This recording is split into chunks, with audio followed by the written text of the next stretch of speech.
beautiful people, and welcome to Monday Now, where truth stands taller than gossip, love runs deeper than fear, and the voices this world tried to erase, they get resurrected through clarity, courage, and conviction. Okay, I'll keep going. Where justice collides with mercy, and where community is not a dream deferred, but a promise declared. I'm your host, E.D. Mondene, and today's episode is more than a conversation. It's a tribute to the fierce beauty of advocacy, the undeniable power of creativity, and the urgent call to community that rings louder every day in this particular time and broken world. Our guest is someone whose life is the portrait of that very call. Dana Lynn Lewis, Louis, is not only a nationally acclaimed visual artist, but it goes on. She's a 2023 Bonnie Bronson Fellow whose heart beats for justice. She is the founder of Gather, Make Shelter, a radiant Portland-based organization that harnesses the transformative power of art to the to address the humanitarian crises of houselessness. Dana doesn't just make art; she makes bridges. She doesn't just advocate; she collaborates. Wow! And she does it all with humility, grace, beauty, poise, and it disarms a purpose that compels. Oh, Miss Dana, welcome to Monday Now. Thank you so much. It is so electric to have you here with us tonight. Thank you. Thank you for the wonderful introduction. I was reading your questions when I first got here, and I started to tear up a little bit. I feel like you've really researched the people that you're going to talk to, and you really learned a lot about me before I walked in the room, and then told me things about myself. Yeah. So it was, yeah. Anyway, I'm thankful to meet you and to be on your show. I am honored to meet you. Your spirit, your aura, Aw. it fills our room, and I am honored, Your Majesty, Thank to you. be in your presence. Listen, from your powerful installations to the founding of Gather, Making Shelter, your journey with us has been a tapestry of art and activism. What was the defining moment, or maybe the holy unrest that pushed you to the center of your art and the needs of those who are unhoused and most certainly a part of the marginalized community? Well, I've been working in different realms my entire life relative to my artwork, and painting and drawing, sculpture, installation. But there's always been a strong urge and need to do creative, collaborative, social justice work, and sometimes that was Wait a minute, let's pin that. yeah. Creative, collaborative, social justice work. Wow. Because I feel like collaboration, especially during this time, Yes. is what's gonna get us out, and what's gonna heal us, and what's gonna hold us together, and those that we want to be together with, Wow. and want to try to keep blossoming in this world. I feel like collaboration is gonna be our thing. Well, it's got to be. It's got to be. We have to cross aisles, and we've got to bridge bridges, which Right. you know a lot Yep. about. You said that art making is central to Yeah. healing. Yes. Making it central to healing disconnection. Can you share how creativity becomes a tool, not just of expression, but of restoration, of peace, of balance, and who are often seen, for people who are often unseen and unheard? I'm just going to walk you through a little bit about where Gather Make Shelter started. I think that'll be a good entry point to that question. Please do. Is that cool?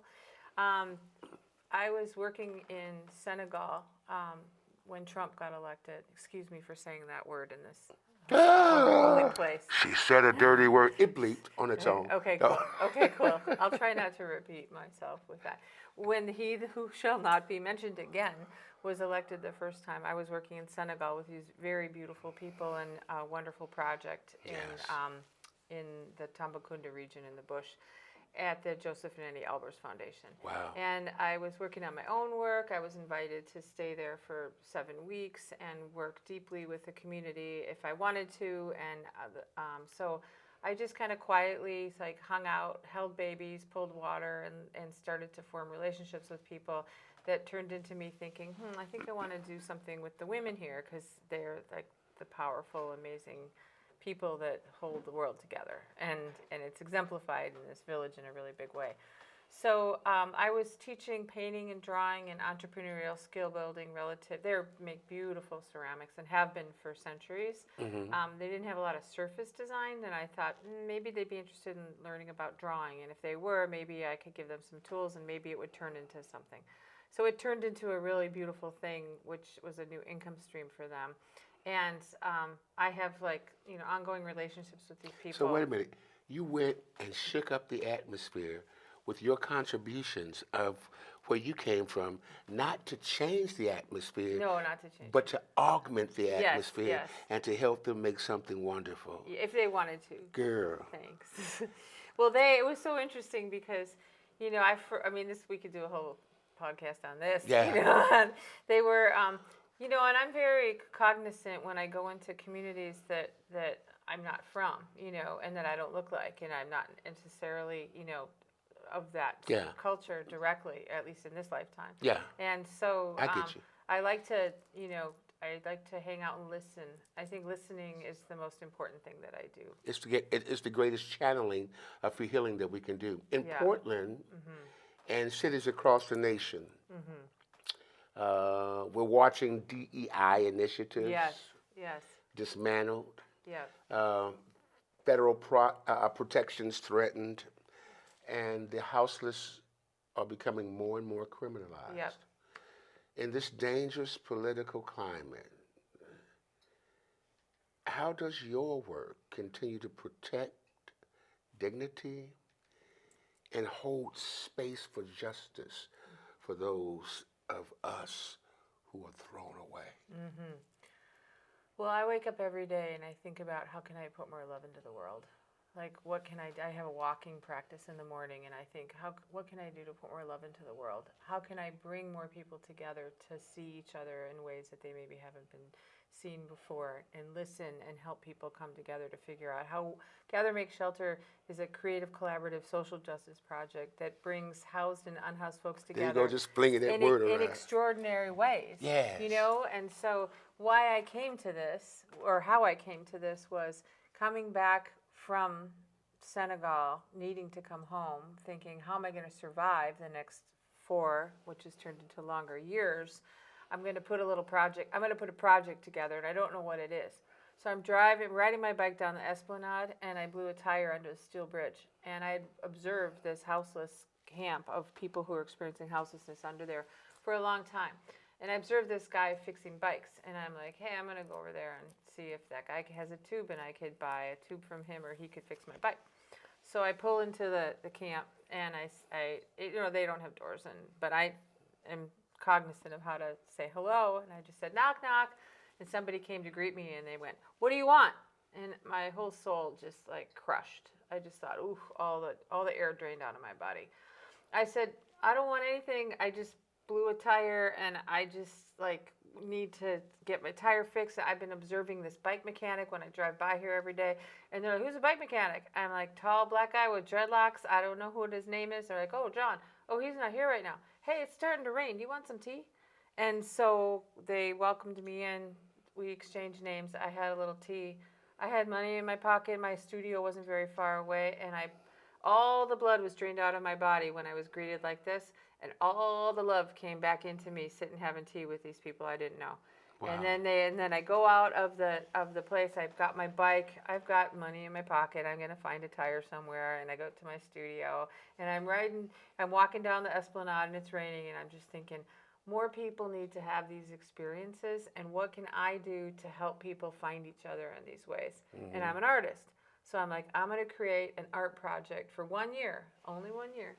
And I'm going to do that, and I'm going to bring housed and unhoused folks together to have food and conversations and build something together. So when everyone's in the room together, no one is smelling each other or thinking about who lives where and who lives under the bridge or who lives in the fancy house in the West Hills. They all start going, what are you doing on this project? That's the first thing they do. So you derailed negative energy Yeah. and created a vacuum where positive energy created life. Yes. Listen, gather, make shelter. Yes. Wow. Lives by bold values. Oh. Community equity, decolonization, and radical respect. How does your organization translate those principles into daily steps, empowering the voices of society to make room instead of trying to quiet what they don't want to hear? How do you make that emboldened? Well, during the pandemic, I was called. That 1 year art project turned into what we are now at we're 8 years into a nonprofit organization. So, and by the grace of everybody, hopefully we will be able to continue, because it's a really difficult time right now, like you said. And but I am really stubborn and really passionate, and I see the beauty in these people's eyes, housed and unhoused, and we're coming together, and we do these things together, and it's just like, this has to keep happening. We have to keep finding each other. We have to keep finding each other. We have to cross these borders and come together. And the whole thing about shutting down DEI, I am sorry, I just have no patience for that. I have no patience for listening to that. However, we have to be smart in this day and age and figure out a way to work within that system. I don't really, it's a puzzle. That's where the power is. It's a puzzle, right? That's where the power is. It is. Yeah. But I say to people a lot that, when people invite me, like, I've been invited to tables with, the governor or people who are trying to figure stuff out, and they're like, oh, come to this table and talk about that. I'm like, I don't want to be invited to the table where everyone is like me and believes just everything. We all have the same beliefs. I want to be invited to tables You where... said, miss me with that. Right? Yeah. You know what I mean, though? Oh, yeah. It's like, I want to be invited to the table where, there's people, we have really different beliefs, and I want to have some discussions, because if we meet at our base level of humanity, we all really want the same things. How can they deny that? How can we, if we can do that, I'm like, okay, so you shop places or do things that I don't want to do, just don't hurt people. But if, we have different values, we have to find the common denominators that we're going to be able to get through this. And that's what the unsettling force is. Yeah. Real quickly, we need to do this. Your land acknowledgement is one of the most honest I've read. You named the generational trauma of Native displacement, and you link it directly to present day hopelessness, and you try to frame that into helpfulness. Why is telling the truth so important to this work? Oh. And how can we hold truth and love I know. in the same breath? Yeah. It's challenging, right? Yeah. Yeah. So, I've been gaslit really hard through some of my activism, but I'm not going home. Yeah. I don't mean home. Home is a good place to be. I get you. But I'm not going back. I'm moving forward. Yeah. So, someone says you can't do this, and I don't go back. I turn left, and then I eke up a little bit.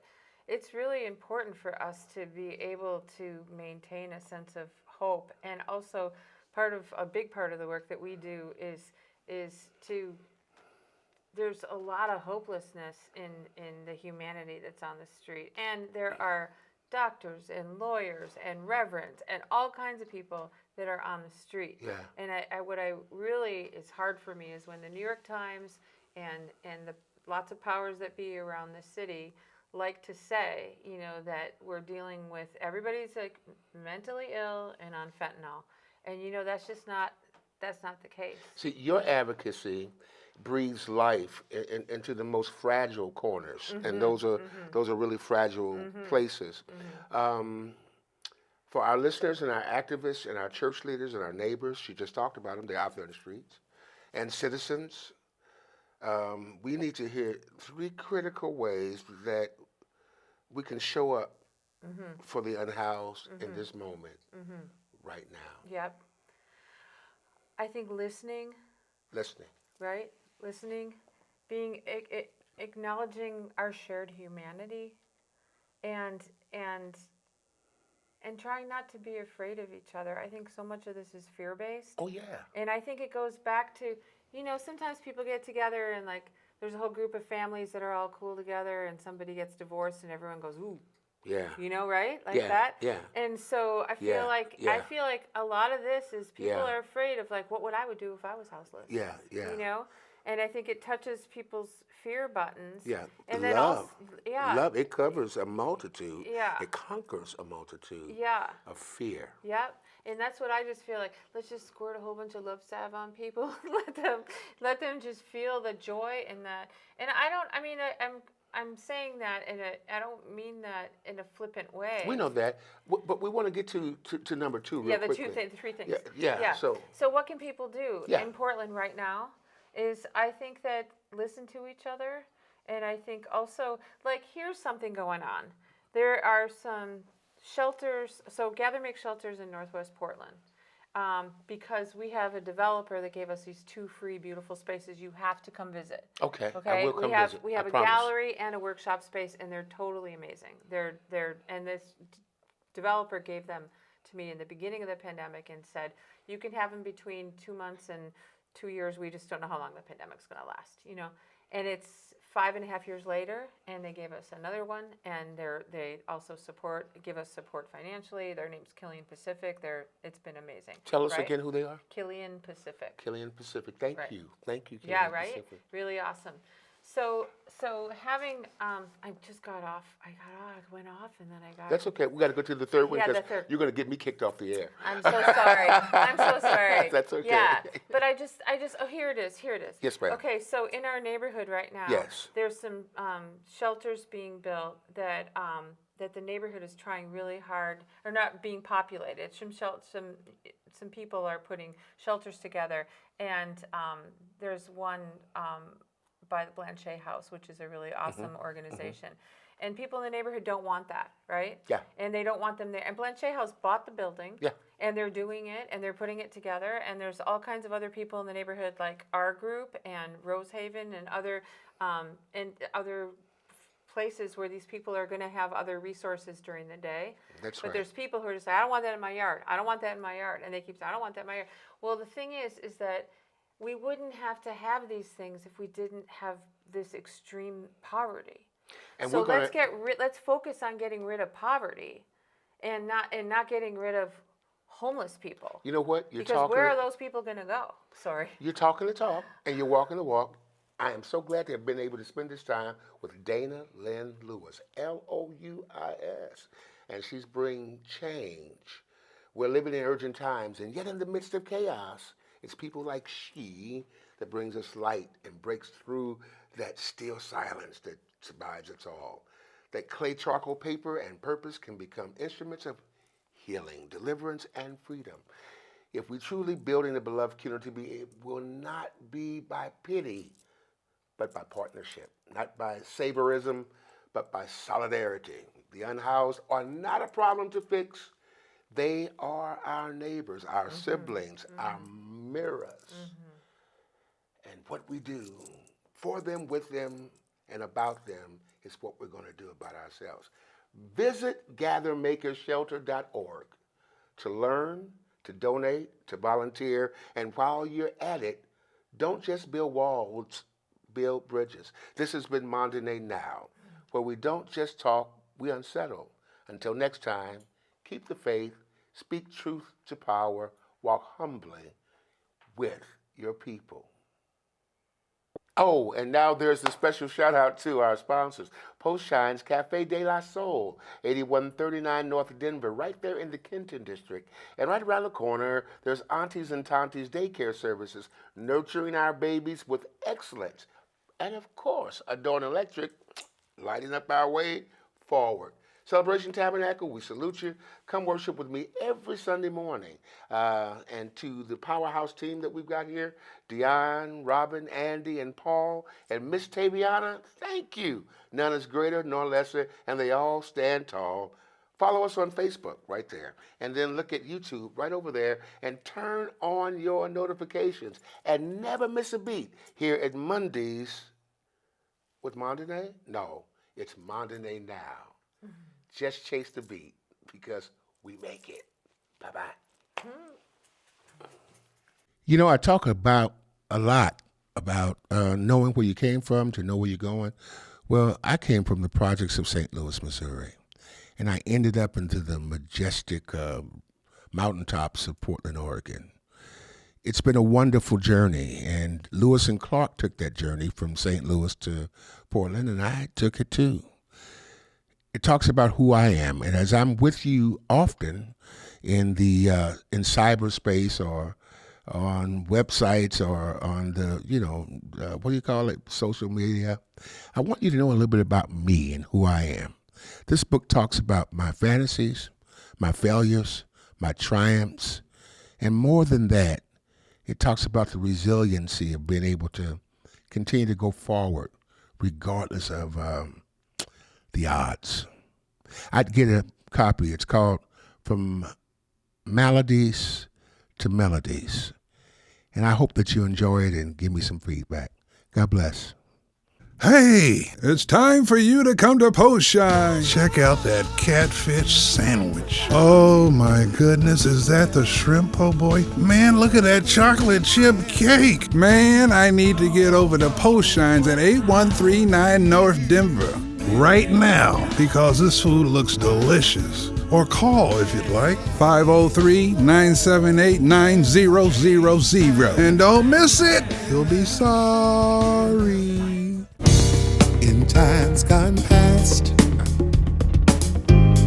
we find ourselves making excuses so that people reminded, ooh, I've got to get home and tend to the brand new business.